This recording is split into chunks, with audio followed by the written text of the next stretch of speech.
Dunia modern memuja investasi digital, saham, kripto, reksadana, dan instrumen keuangan derivatif.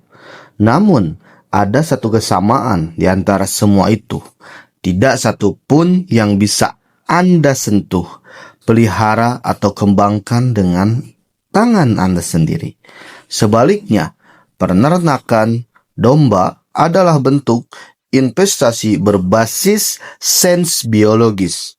Pertumbuhannya bisa diukur, diprediksi, dikendalikan melalui nutrisi genetika serta manajemen pakan. Jika saham bergantung pada sentimen pasar, maka domba bergantung pada ilmu nutrisi dan fisiologi pertumbuhan. Ilmu pengetahuan yang bisa Anda kuasai, bukanlah tebak-tebakan market. Mari lihat dari sudut pandang ilmiah. Seekor domba usia 4 bulan memiliki laju pertumbuhan otot dan jaringan lemak paling optimal pada usia 4-10 bulan. Dengan manajemen pakan bernutrisi tinggi dan energi seimbang, 3-4% dari bobot tubuh per hari. Domba dapat menambah berat rata-rata 5-7 kg per bulan. Dalam waktu 6 bulan, bobotnya bisa naik 30-40 kg.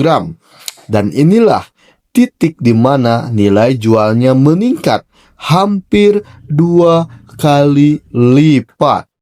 Jika Anda mulai dengan 6 ekor, dalam setengah tahun Anda beroperasi menggandakan modal awal, bukan karena fluktuasi harga pasar, tetapi karena biologi bekerja secara konsisten. Perbandingkan dengan investasi modern, kripto menawarkan potensi 100% keuntungan dalam waktu singkat, tetapi juga resiko kehilangan bisa sampai 80% modal dalam semalam Anda bisa habis. Saham memberi stabilitas dan dividen, namun sepenuhnya tergantung pada kinerja perusahaan dan kondisi makroekonomi. Sedangkan domba memberikan mode pertumbuhan eksponensial alami. Ia bukan hanya aset yang bertambah berat, tetapi juga aset yang bisa melahirkan aset baru. Indukan dan pejantan adalah bentuk replikasi aset biologis. Setiap kelahiran adalah dividen biologis yang dapat terus dikembangkan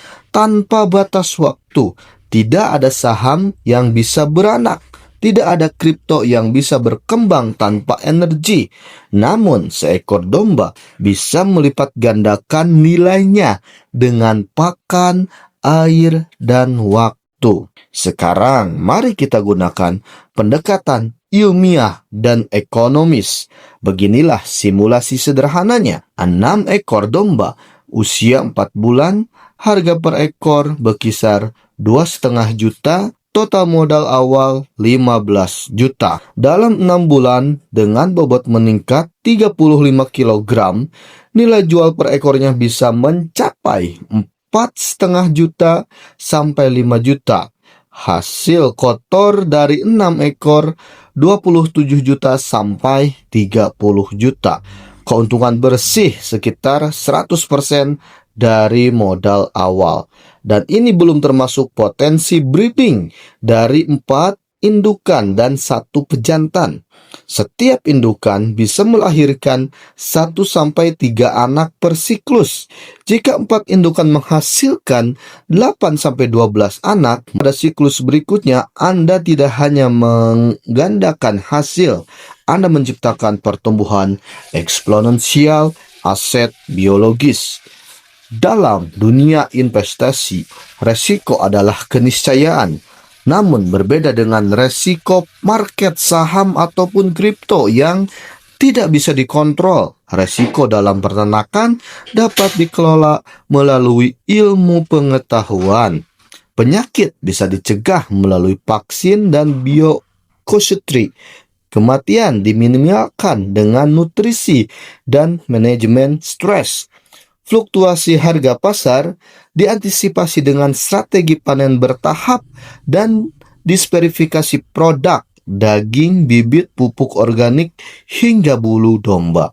Dengan pendekatan ilmiah dan data pertumbuhan yang terukur, peternakan domba bukan lagi sekedar hobi, tetapi sebuah bisnis berbasis riset dan perhitungan. Setiap domba yang Anda pelihara bukanlah hanya menambah kekayaan pribadi, tetapi juga memberikan kontribusi ekonomi nyata bagi masyarakat, lapangan kerja bagi petani rumput, penjual pakan, tenaga kandang, dan jaringan pemasaran. Dalam konteks pembangunan berkelanjutan, peternakan domba adalah contoh ekonomi hijau, tidak merusak lingkungan, menghasilkan produk alami, dan mengoptimalkan siklus nutrisi alam. Berbeda dengan crypto mining yang menguras energi, breeding domba justru menghasilkan energi kehidupan baru. Kebebasan finansial tidak harus dicapai melalui volatilitas pasar. Ia bisa lahir dari kesabaran, ilmu, dan manajemen aset yang nyata. Dari 6 ekor domba muda dan 4 indukan dengan 1 pejantan, Anda bisa mengembangkan sistem ekonomi kecil yang bertumbuh secara mandiri, berbasis biologi, sains, dan logika investasi real. Karena pada akhirnya, aset terbaik bukanlah yang bersinar di layar, tetapi yang tumbuh, bernapas, dan berkembang di dunia nyata.